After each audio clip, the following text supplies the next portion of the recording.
இந்த உலகத்திலேயே பக்தர்கள் கேட்ட வரங்களை அள்ளித்தரும் பெருமாள் கோயில், தோஷங்களை நீக்கும் தங்கப்பள்ளி வெள்ளி பள்ளி, 100 கால் மண்டபம்ல இசை தூண்கள், பிரம்மாண்டமான ராஜகோபுரம். இவ்வளவு சிறப்பு வாய்ந்த கோயில் எங்க இருக்குன்னு சொல்றேன். டைம் இருக்கவங்க போயிட்டு வாங்க. அதுக்கு முன்னாடி day 30 of 30 days 30 temple videos 200k followers challenge. இந்த வீடியோக்கு லைக் பண்ணிட்டு நம்ம பேஜை ஃபாலோ பண்ணி சப்போர்ட் பண்ணுங்க. இந்த கோயிலோட பேரு காஞ்சி வரதராஜ பெருமாள் கோயில். இந்த கோயில் எங்க இருக்கு அப்படின்னா, தமிழ்நாட்டுல கோயில்களுக்கு பேர் போன நம்ம காஞ்சிபுரத்துல அந்த சிறப்பு வாய்ந்த கோயில் இருக்கு.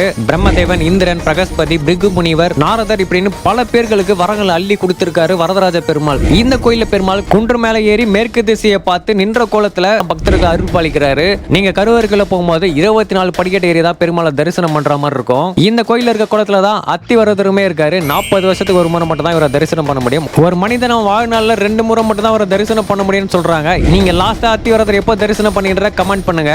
108 திவ்ய தேசங்கள்ல முக்கியமான கோயில். இந்த கோயில இருக்க தங்கப்பள்ளி மற்றும் வெள்ளி பள்ளியை தொட்டு தரிசனம் பண்ணும்போது உங்களுடைய சகல தோஷமும் நீங்கன்ற ஐதீகம் இருக்கு. இன்னைக்கும் பல நாடுகள்ல இருந்து பல பக்தர்கள் இந்த கோயில வந்து பெருமாளை தரிசனம் பண்ணிட்டு இருக்காங்க. காஞ்சி வரதராஜ பெருமாள் கோயில்ல மே 13ஆம் தேதி கருட சேவையும் மே 17ஆம் தேதி தேர் திருவிழாவும் நடக்க இருக்கு. மறக்காம உங்க ஃப்ரெண்ட்ஸ் ஃபேமிலி மெம்பர்ஸோட கலந்துக்கோங்க. தெரியாத நிறைய பேருக்கு இந்த வீடியோவை ஷேர் பண்ணி விட்டுருங்க.